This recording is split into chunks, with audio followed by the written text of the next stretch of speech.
आप सबका भारत की भाषा भी संदीप भटनागर में बहुत बहुत स्वागत है दोस्तों। और अब से चंद घंटों बाद इंडिया और न्यूजीलैंड का फाइनल होगा चैंपियंस ट्रॉफी का दुबई के स्टेडियम में। और आज इसी के बारे में बात करेंगे और तीन टॉपिक हैं आज के। पहला टॉपिक है कि सट्टा बाजार क्या बोलता है कि कौन जीतेगा, इंडिया जीतेगा या न्यूजीलैंड जीतेगा। दूसरा टॉपिक है कि इंडिया के फाइनल में पहुंचने से पाकिस्तान इतना परेशान क्यों है, पाकिस्तान के एक्स क्रिकेटर्स इतने दुखी क्यों हैं। और तीसरा मेरा टॉपिक होगा कि कौन, पाकिस्तान ने क्या खोया और चैंपियंस ट्रॉफी से क्या पाया। पहला टॉपिक मैं लास्ट में लूंगा, पहले सेकंड टॉपिक पे आते हैं। पाकिस्तान इतना परेशान क्यों है।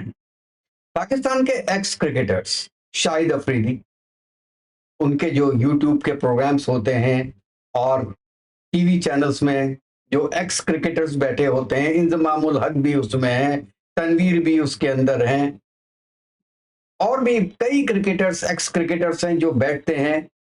अब उनका केवल एक मोड ऑफ थ्योरी है और वो ये है कि इंडिया को बहुत एडवांटेज मिल गया। अब देखिए, माइक आर्थरटन भी यही बोल रहा है, नासिर हुसैन भी यही बोल रहा है, हंसी भी यही बोल रहा है कि इंडिया को एडवांटेज है क्योंकि इंडिया एक ही जगह पे अपने 5 मैचेस खेल रहा है और उसको सिचुएशन के बारे में अच्छी तरीके से आइडिया लग चुका है। इन बेवकूफों से मैं एक सवाल करना चाहता हूं कि जब ये डिसाइड हुआ था कि इंडिया के मैचेस दुबई में होंगे, एक तो पीसीबी ने एग्री किया था, दूसरा पीसीबी ने इसके अगेंस्ट में क्या बोला था कि इंडिया लाहौर आ जाए, लाहौर में अपने 5 मैच खेल ले और लाहौर में रहे। सिचुएशन तो भाई साहब फिर भी सेम थी, ये तो आपका ऑफर था ना पाकिस्तान का। अगर इंडिया लाहौर में 5 मैच खेलता, वहीं पे रहता, तो भी सिचुएशन सेम हो जाती। और अगर इंडिया पाकिस्तान में हार जाता लाहौर में, तो आप बोलते देखो 2023 का वर्ल्ड कप इंडिया में हुआ था इसलिए ये फाइनल में पहुंच गया, लाहौर में आया तो हार गया, ये आपके पास एक्सक्यूज होता। इंडिया जीत गया तो आपके पास ये एक्सक्यूज होता कि लाहौर में ही खेल रहे इसलिए जीत गए। आपके पास एक्सक्यूज की कमी नहीं है। कभी कहते हैं बॉल में चिप डाल दी, कभी कहते हैं ग्राउंड में चिप डाल दी। भाई साहब, ग्राउंड में जब रोलर लगते हैं तो चिप उसके अंदर एक्टिवेट हो जाती है, तो इंडिया के बॉलर्स की बॉल स्विंग करना शुरू कर देती है। देखिए इमेजिनेशन, ये कश्मीर का इमेजिनेशन है जो उनके दिमाग में आता है, हमको कश्मीर कैसे लेना है। यहां पे इनके दिमाग में है कि इंडिया को बदनाम कैसे करना है। इंडिया में आके हार गए, क्यों? क्योंकि हमको खाने को बीफ नहीं मिला इंडिया में। यहां पे हिंदी गाने चला दिए। मतलब आप एक्सक्यूज तो सोच सोच के रखो। आपके पास भी 15 प्लेयर हैं, आप भी 4 स्पिनर डालो ना। अरे, तुमको मना किया था कि तुम एक ही अबरार, वो जो ऐसे ऐसे ऐसे करता है अबरार, उसको जो है अकेले आप स्पिनर लेके चले गए। किसने कहा था? इंडिया ने बोला था। 15 प्लेयर थे ना आपके पास, 15 में से 2 या 3 तो डाल सकते थे स्पिनर। अपनी गलती दूसरों पे डाला। और दूसरे इनके सबसे बड़े भाई इंजमाम उल हक, वो ये बोलते हैं क्योंकि इंडिया फाइनल में पहुंच गया है, इसलिए पूरे वर्ल्ड क्रिकेट को इंडिया का बॉयकॉट करना चाहिए, इंडियन क्रिकेट का बॉयकॉट करना चाहिए। ये वो शख्स लाइव टीवी प्रोग्राम में बोल रहा है, और वो भी बहुत बड़े चैनल में। मैं चैनल का नाम लेना नहीं चाहता हूं, और लोग तालियां बजा रहे हैं उसकी बात पे। फ्रस्ट्रेशन का एक लेवल होता है, उससे भी नीचे गिर के ही तबलीगी इंसान जिसने क्रिकेट कम खेली है, तबलीग ज्यादा की है, वो इंसान ये बात बोल रहा है इंडिया का बॉयकॉट कर दो।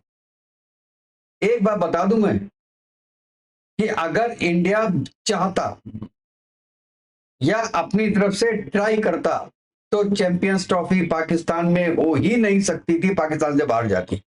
कोई कुछ नहीं कर सकता था। भैया जहां माल होता है ना वहां चाल होती है। 80% पैसा जब इंडिया देता है क्रिकेट को बढ़ाने में, तो इंडिया की बात सुनी जाएगी।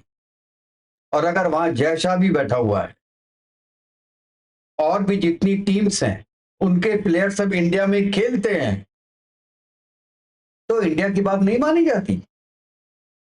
वो तो इंडिया ने बहुत बड़ा एहसान किया आपके ऊपर कि कम से कम 10 मैचेस आपके यहां कराए, और 10 मैचेस में से 3 मैच बारिश से सुहा हो गए। 7 मैच हुए, 7 में 2 मैच आपके हुए, एक बारिश में बह गया, दूसरा में आप बह गए।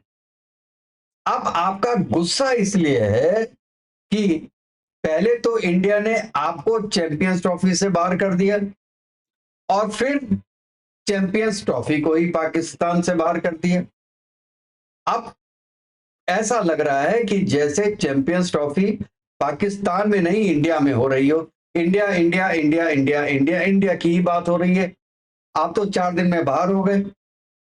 और ये मैंने जब ये शेड्यूल आया था तब ही मैंने एक प्रोग्राम किया था और ये बोला था कि पाकिस्तान को अपना पहला मैच बांग्लादेश के साथ खेलना चाहिए था और लास्ट मैच इंडिया के साथ खेलना चाहिए था, क्योंकि ऐसे वो ज्यादा समय तक पब्लिक आती देखने के लिए, क्योंकि पाकिस्तान और इंडिया का मैच बाकी था।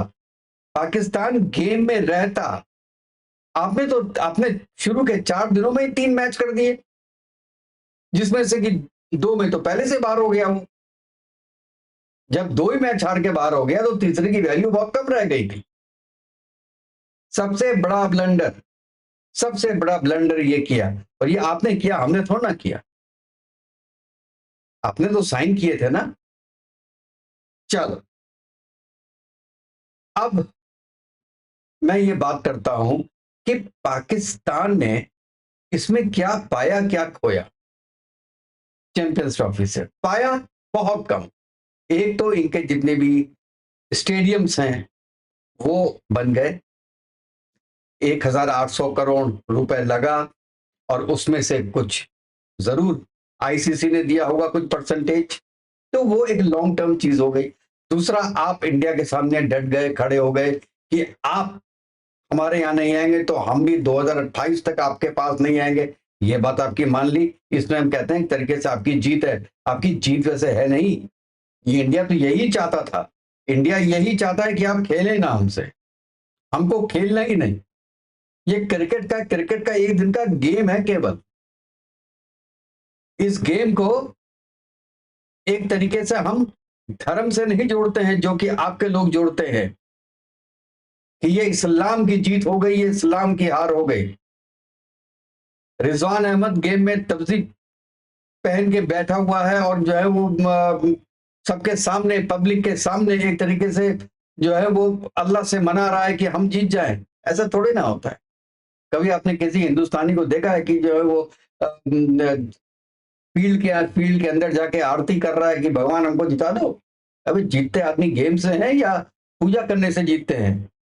एनीवेज, ये आपकी अपनी प्रॉब्लम है। तो ये 2 चीज में मैं जरूर मानता हूं कि पाकिस्तान की जीत हुई है।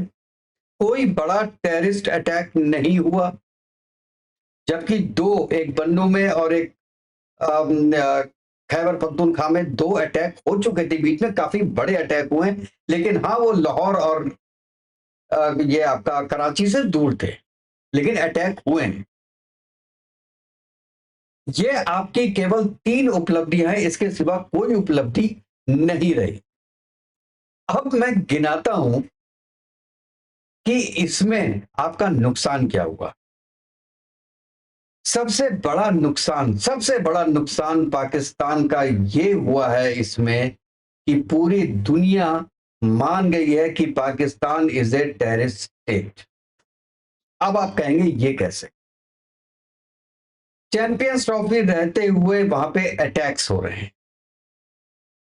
क्योंकि चैंपियंस ट्रॉफी हो रही है इसलिए पूरे वर्ल्ड की निगाहें, कम से कम 50 या 60 कंट्रीज की निगाहें पाकिस्तान के ऊपर है। और जब वहां पे अटैक होता है तो ये इंफॉर्मेशन 50 कंट्रीज में जाती है, लोग सुनते हैं, तो आप बदनाम होते हैं। दूसरा, इंडिया ने खेलने को मना कर दिया आपके यहां। ये भी इंफॉर्मेशन पूरी जब वर्ल्ड में घूमी कि इंडिया जाने को तैयार नहीं है। क्यों? क्योंकि पाकिस्तान एक टेररिस्ट स्टेट है। तो आप पे जो एक सर्टिफिकेशन है, एक ठप्पा लगा हुआ है कि आप एक टेररिस्ट स्टेट हैं, वो पुख्ता होता है। अगर बाकी कंट्रीज जो खेल रही हैं क्रिकेट्स, उन्होंने भी माना कि ठीक है इंडिया वहां पे नहीं जाना चाहती, पाकिस्तान में ना जाए क्योंकि इंडिया की टीम को खतरा है टेररिज्म का पाकिस्तान से, ये माना है, तभी उन्होंने साइन किया। तो जितनी भी क्रिकेट प्लेइंग कंट्रीज हैं वो भी एक्सेप्ट करती हैं कि Pakistan is a terrorist state. ये सबसे बड़ा पॉइंट है जो कि एक पूरे वर्ल्ड में फैला कि Pakistan is a terrorist state. अब हम क्रिकेट के बारे में बात करते हैं कि क्रिकेट पॉइंट ऑफ व्यू से आपकी क्या हार होगी। जैसे मैंने पहले बताया कि आपने अपना मैचेस ही बड़े अजीब से रखे थे और आपने टीम कहते हैं बहुत अजीब सी चुनी थी और एक स्पिनर रखा, 2 स्पिनर रखे, टीम आपकी हार गई और वो भी बुरी तरीके से हारी। इंडिया के साथ भी बुरी तरीके से हारी, न्यूजीलैंड के साथ भी बुरी तरीके से हारी। उसमें कोई भी फाइटिंग स्पिरिट दिखी नहीं टीम में। ऐसा लग रहा था कि टीम हारने ही आई है, डेलिबरेटली हारने आई है, क्योंकि ग्रुपिज्म तो बनी हुई है। तो सेकंड मेरा पॉइंट है ग्रुपिज्म। जो आपकी टीम के अंदर, पाकिस्तान की टीम के अंदर जो ग्रुपिज्म है वो बाहर निकल के आया और ऐसा लग रहा था कि बाबर आजम डेलिबरेटली हारने को बैठे हो। जब आप 90 बॉल में 60 रन बनाएंगे, ठीक है, इसका लॉजिक उनके पास भी बिल्कुल होगा और लॉजिक ये होगा कि उनको ये उम्मीद नहीं है कि जो बाकी प्लेयर्स आने वाले हैं उनकी कैपेबिलिटीज क्या है, वो उस कैपेबल के नहीं है, तो उनको करना पड़ा। लेकिन एक लिमिट होती है स्लो खेलने की, और जब आपने इनफ बॉल्स खेल ली उसके बाद आप एक रैश शॉट में आउट होते हैं। मेरी बात ये सुनिएगा, रैश शॉट में आउट होते हैं जो कि आउट होने वाली बॉल थी नहीं। इसका मतलब है कि शायद आप एक डेलिबरेट आउट हो रहे हैं क्योंकि कैप्टन रिजवान, और रिजवान साहब खुद भी ऐसा खेले अपने दोनों मैचेस। तो मुझे लग रहा है कि ये एक तरीके से वो जीत के लिए उतरे ही नहीं थे, हार के लिए उतरे थे। और आई डोंट नो व्हाई, किसको दिखाना चाह रहे थे, किसको बताना चाह रहे थे कि लो हम हार रहे हैं, तुम्हें जो करना है कर लो। ये दूसरा पॉइंट था। तीसरा पॉइंट ये क्लियर हुआ पूरे टूर्नामेंट में कि पाकिस्तान के पास स्किल नहीं है, प्लेयर्स के पास वो साइंटिफिक स्किल नहीं है। मेंटल स्ट्रेंथ तो हमको पहले से पता था कि नहीं है। अगर इंडिया के साथ उनके मैचेस होते हैं तो एक वो प्रेशर में आ ही जाते हैं, लेकिन टेक्निकली साउंड नहीं है ये मुझे पता नहीं था, ये किसी को पता नहीं था।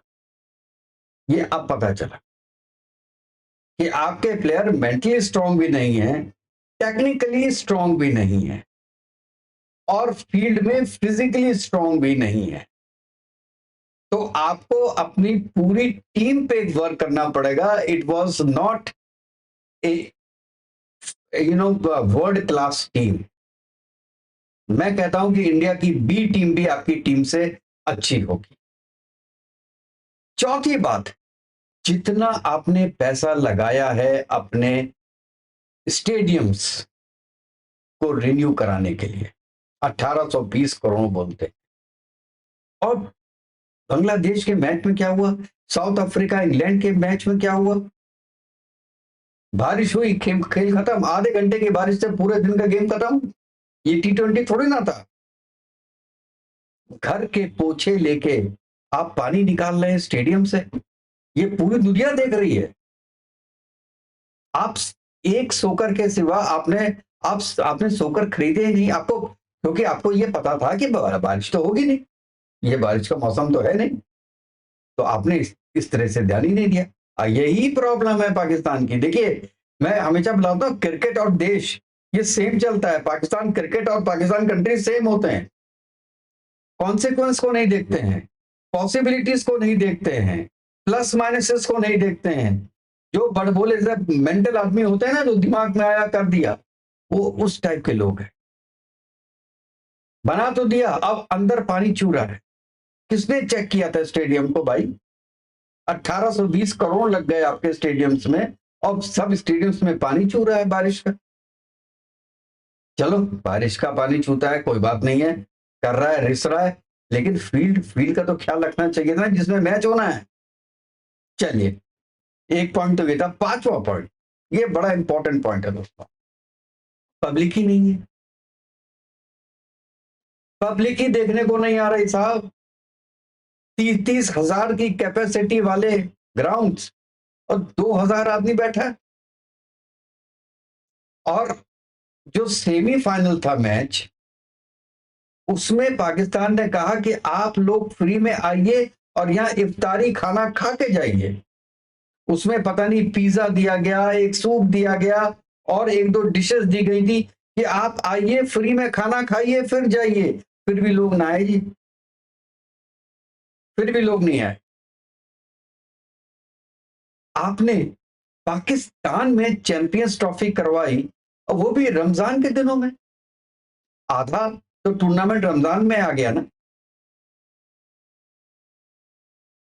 अरे इतनी तो अकल रख लेते कि पाकिस्तान में तो ना कराते, रमजान के वक्त इंडिया में होता तो समझ में आता है। ऑस्ट्रेलिया, इंग्लैंड, वेस्ट इंडीज, कहीं कोई भी कंट्री में होता समझ में आता है। वेस्ट इंडीज तो है नहीं वैसे, साउथ अफ्रीका में बोलना चाह रहा था, समझ में आता है। लेकिन पाकिस्तान और बांग्लादेश में अगर ऐसा मैचेस होंगे, और वो भी रमजान के दिनों में लंबे लंबे मैचेस, क्या लॉजिक है? आपके तो 11 प्लेयर नेचुरल है कि वो बिना खाना खाए, बिना बिना पिए ही गेम खेलेंगे। क्योंकि हमारे शमी साहब ने एक सूप पी लिया, जूस पी लिया, तो उसके लिए बवाल खड़ा हो गया। तो कैसे जीतते आप? कैसे जीतते? केवल ये कि जो 92 में वर्ल्ड कप जीते थे, उस समय रमजान चल रहा था।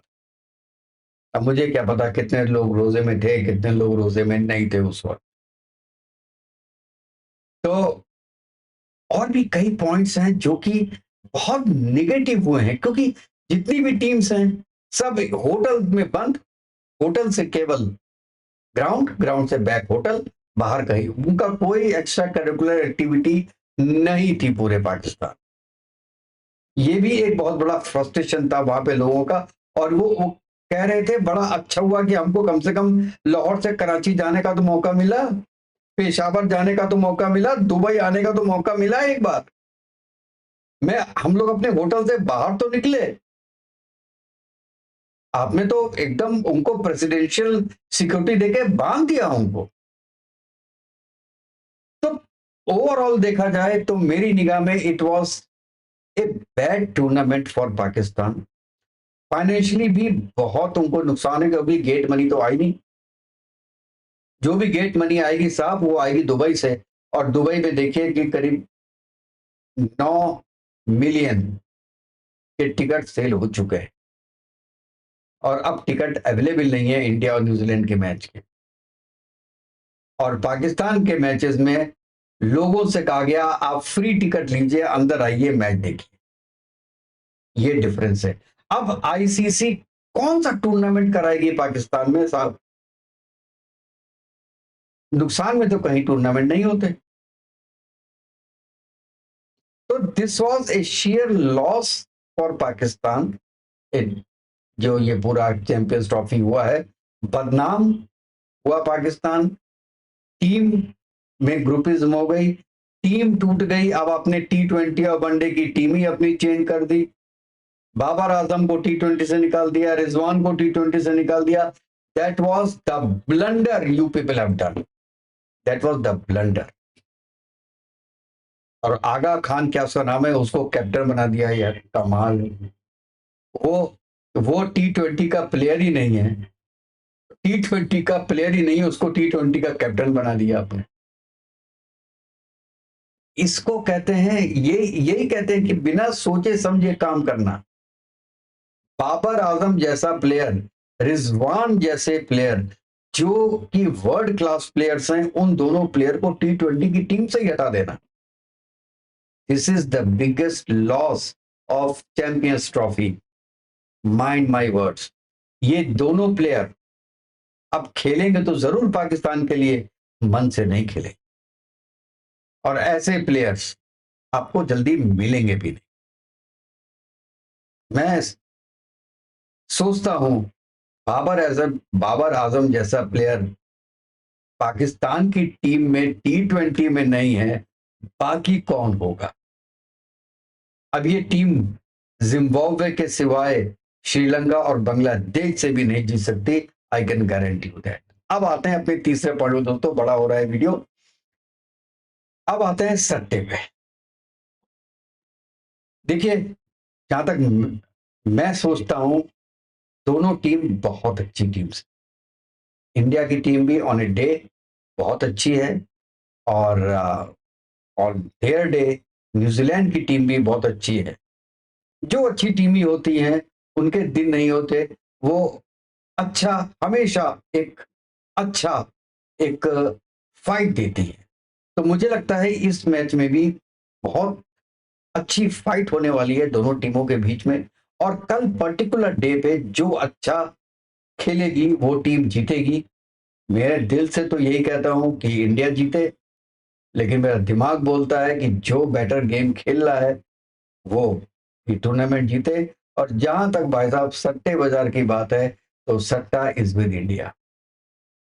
60-40 का रेशियो चल रहा है आज की डेट में, अभी तक,